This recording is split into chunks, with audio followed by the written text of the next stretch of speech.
Hi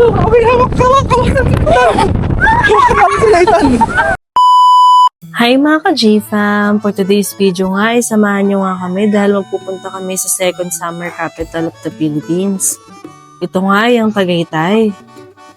So ayun na nga, mga 5 AM na nga kami nakaalis ng bahay. Pero ang plano nga namin ay dapat mga 4:30 pa lang ay nakaalis na kami ng bahay. Kaso 4 AM na nga kami nagising ni Papa J. 7:20 AM nga kami nakarating ng terminal ng bus. At from terminal nga na sinakyan namin na bus, Tagaytay, ay nasa 2.5 hours ang biyahe. People's Park in the Sky nga ang una naming pinuntahan. Pero bago nga kami pumasok sa loob ay kumain nga muna kami ng almusal. Dahil nga mga nasa 9 AM na rin ito at gutom na rin daw si Nathan. Dito nga lang din kami kumain sa gilid mismo. Marami nga din pala kayong mapagpipilian dito at makakainan. 2 tapsilog nga ang in-order ko at umorder din si Papa J ng coffee. Sinamahan ko na nga rin pala ng bulalo na solo. Sakto para kay Nathan dahil may sabaw. Pag mga ganitong karne kasi hindi kumakain si Nathan. Pero kapag giling naman, ay kumakain siya. Napakaganda nga ng view dito sa kinainan namin. After nga namin kumain, ay nagpahinga lang kami saglit.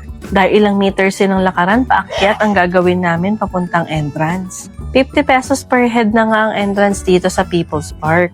At mula entrance ay may 500 meters uphill na lakaran pa ulit. Pero meron naman shuttle service na 10 pesos lang ang bayad.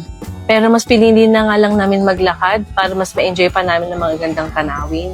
At saka may mga stopover din naman dito na pwedeng magpahinga. Mga ilang minuto nga ay nakarating na rin kami. May mga nagtitinda nga rin dito ng mga souvenir, kaya naman binilan ko na rin si Nathan ng jacket. At bumili na nga rin si Papa J ng hat. Turista yan. Ito naman si Nathan, ang daming gustong bilhin. Sabi ko na nga lang, ay babalikan namin yan. Pagdating nga namin dito sa taas ay bumungad sa amin ng napakagandang tanawin. Lamig na hangin at malawak na view na minsan ay panandaliang nababalutan ng makapal na fog. Siyempre, nagpicture-picture din kami dito at in-enjoy ang malamig at napakalakas na hangin.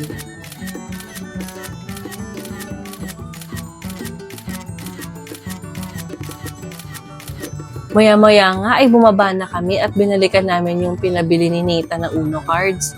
Kala mo naman alam niyang laruin yan. Abangan nyo nga ang next video namin at pagpapatuloy ng Tagaytay trip namin. At huwag kalimutang i-follow kami. Yun lang, salamat!